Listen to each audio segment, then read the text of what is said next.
सीमा सुरक्षा बल के जिन जवानों ने अपनी अप्रतिम देशभक्ति और कर्तव्य परायणता का प्रदर्शन करते हुए अपना सर्वोच्च बलिदान दिया है, वो सभी 2000 से ज्यादा जवानों को मन पूर्वक श्रद्धांजलि और आदर पूर्वक नमन करना चाहता हूं। मित्रों, आज मेरे लिए भी एक प्रकार से गौरव का विषय है कि विश्व के सबसे बड़े सीमा सुरक्षा बल के अलंकरण समारोह और उसके स्थापक श्री रुस्तम जी की स्मृति व्याख्यान में उपस्थित होने का मुझे मौका मिला है। मैं एक प्रकार से तीसरी बार इस कार्यक्रम में उपस्थित हो रहा हूं। आज हम सब जानते हैं कि 65 के युद्ध के बाद सीमा सुरक्षा व्यवस्था में जो गैप्स थे, जो कमियां थी, उसका एक गहन अभ्यास करने के बाद एक ऐसे बल की उपस्थिति महसूस की गई जो शांति काल में भी 24 घंटा हमारी सीमाओं की सुरक्षा करे। और उस वक्त पद्म विभूषण के.एफ. रुस्तम जी के नेतृत्व में बीएसएफ की स्थापना हुई। और जब से बीएसएफ की स्थापना हुई है, सैन्य बीएसएफ ने न केवल गृह मंत्रालय, पूरे देश को सीमाओं की सुरक्षा के बारे में सुनिश्चित सुरक्षा कर निश्चिंत करने का काम सीमा सुरक्षा बल के जवानों ने किया है। इसको पूरा देश इसकी भूरी भूरी प्रशंसा करता है। 65 से 74 तक श्री रुस्तम जी ने सीमा सुरक्षा बल का एक प्रकार से नेतृत्व भी किया, नींव डालने का काम भी किया और सीमा सुरक्षा बल का कल्चर को बनाने का भी काम किया। कोई भी संस्था में संस्थापक शुरुआत किस रास्ते पर करता है, इसका बड़ा महत्व होता है। और मुझे आज कहने में कोई संकोच नहीं है कि श्रीमान रुस्तम जी ने जो नींव डालने का काम किया है, वो नींव पर आज सुरक्षा के क्षेत्र में एक भव्य इमारत बनाने का काम बीएसएफ ने किया है, जो देश के लिए अति गौरव की बात है। आज यहां पर वीरता पदक, सराहनीय सेवा पदक और अभियानों में उत्कृष्ट प्रदर्शन के लिए गृह मंत्री पदक भी हमारे जवानों को दिया गया है। ये कोई सीमा सुरक्षा बल के लिए नई बात नहीं है। मैं आगे बताऊंगा, ढेर सारे पदक आपने आपके शौर्य और पराक्रम से अर्जित किए हैं और बल की शान हमेशा बढ़ाई है। मगर सबसे पहले मैं अभी बीएसएफ की महिला टीम द्वारा माउंट एवरेस्ट पर फतह करने की एक ऐतिहासिक उपलब्धि प्राप्त की है, इसलिए उस टीम के सभी सदस्यों को और सभी सीमा सुरक्षा बल के जवानों को बहुत बहुत बधाई देना चाहता हूं। अभी हमने दृश्य देखा, एवरेस्ट की चोटी पर जब वंदे मातरम गाया जाता है तो यहां दिल्ली के हॉल में बैठकर भी हमारे मन के अंदर बहुत आनंद और संतोष की अनुभूति होती है। मैं उन महिला जवानों को, उनके अनुभव को यहां बैठकर महसूस करता था कि कितना रोमांच हुआ होगा जब आसमान को छूने वाली चोटी पर वंदे मातरम का वो गान करते होंगे, और वो भी वंदे मातरम के 150वीं जयंती के वर्ष में एक गान गाने का सौभाग्य इनको मिला है। मैं फिर से एक बार बहुत बहुत बधाई देना चाहता हूं।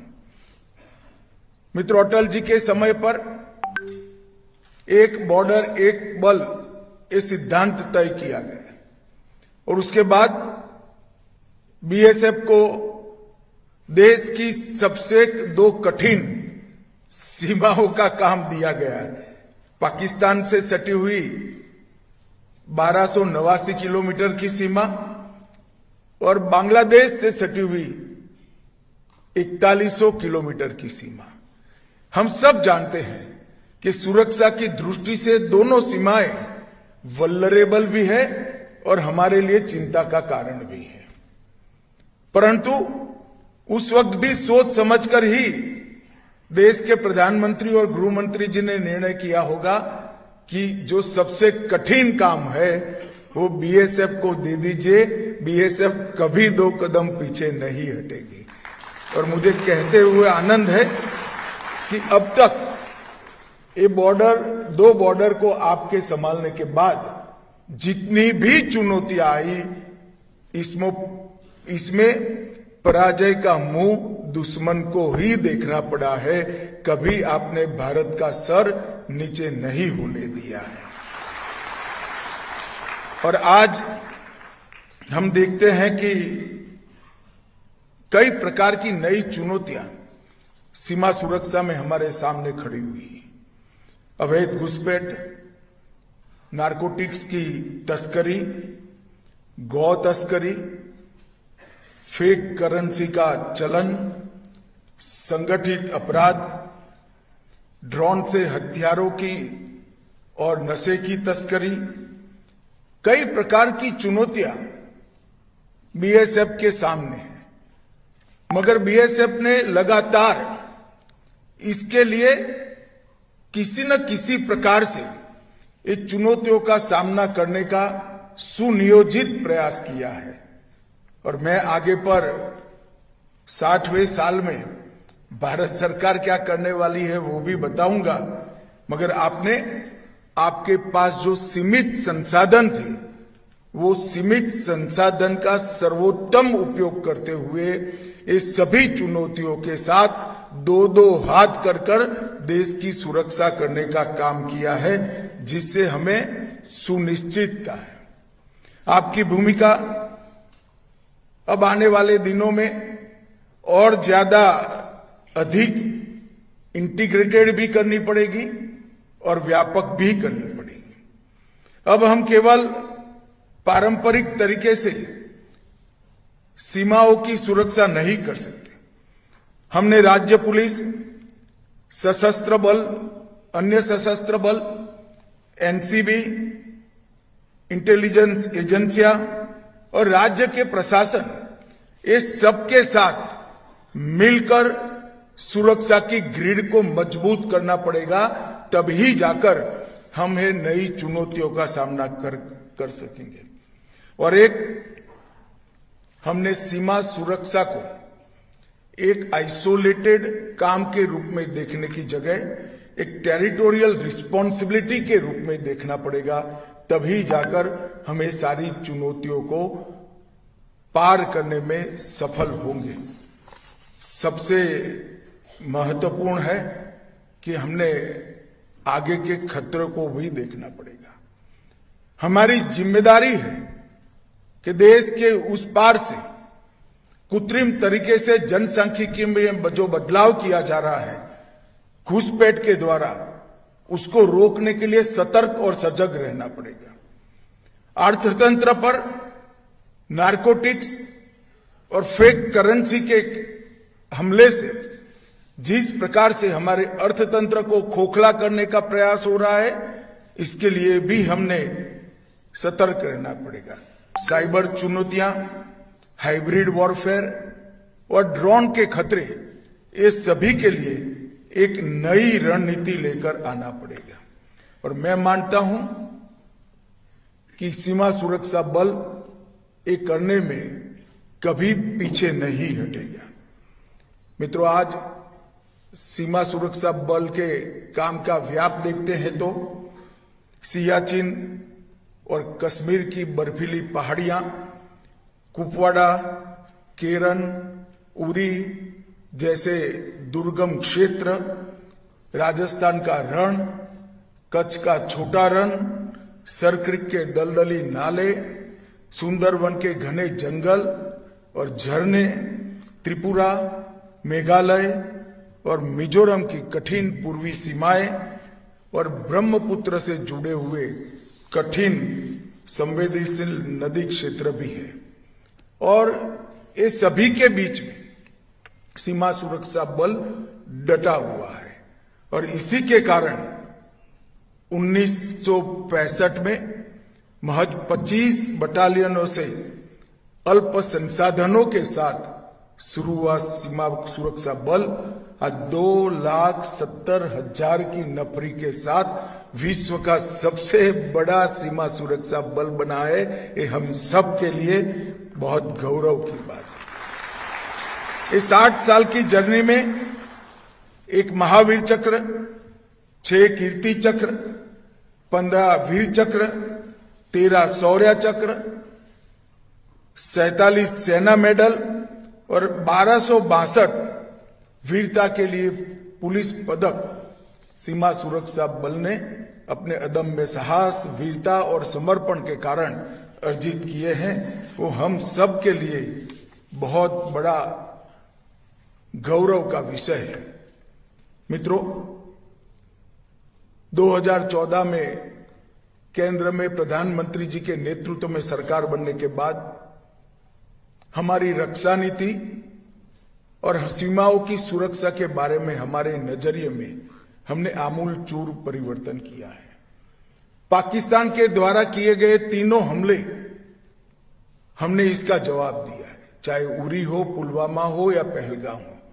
एक बार सर्जिकल स्ट्राइक कर, एक बार एयर स्ट्राइक कर और एक बार ऑपरेशन सिंदूर के माध्यम से पाकिस्तान के अंदर इनके मर्म स्थान पर प्रहार कर हमने उनको मुंह तोड़ जवाब दिया है।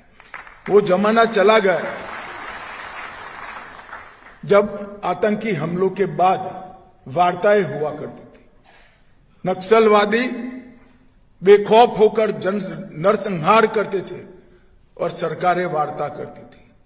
हमने हमारे सुरक्षा परिदृश्य को भारत के संविधान के स्पिरिट से मजबूत बनाने का काम किया है और ये सब एक प्रकार से एक नई डिफेंस डॉक्ट्रिन का एक प्रकार से घोषणा है और मैं मानता हूं इसमें सीमा सुरक्षा बल का बहुत बड़ा योगदान रहा है।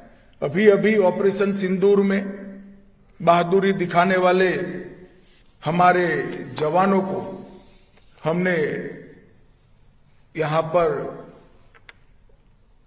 अलंकरण से नवाजा है।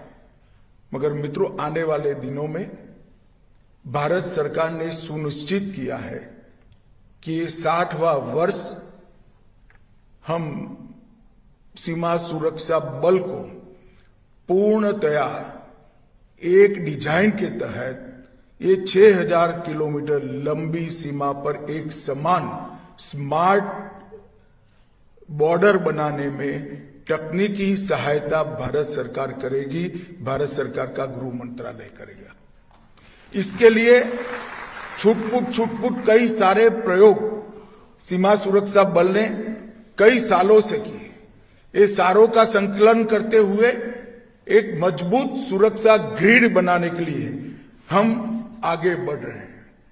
आने वाले 1 साल के अंदर ही स्मार्ट बॉर्डर कंसेप्ट के साथ सीमा सुरक्षा बल की सुरक्षा में सभी प्रकार की तकनीक को लैस कर एक अभेद बॉर्डर की हम सुरक्षा की ग्रिड बनाने का काम आगे बढ़ रहा है और बहुत कम समय में गृह मंत्रालय ड्रोन, रडार, आधुनिक कैमराज और बाकी सारी तकनीक के साथ एक स्मार्ट बॉर्डर के प्रोजेक्ट को लेकर देश के सामने आएगा।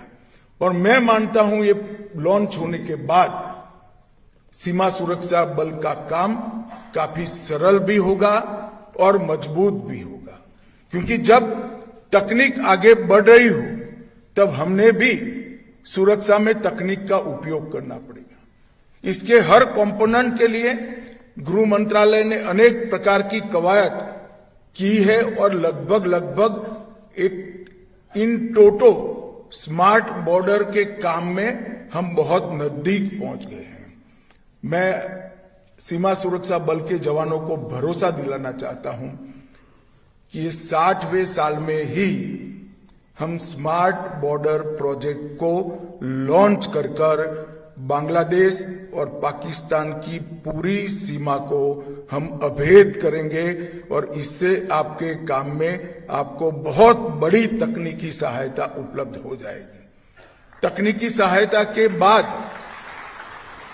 आपका पराक्रम, आपका शौर्य, आपका समर्पण, आपकी देशभक्ति के साथ साथ एक मजबूत सपोर्ट तकनीक का भी आपके पास उपलब्ध होगा, जिससे हम दोनों सीमाओं को सुरक्षित कर देंगे।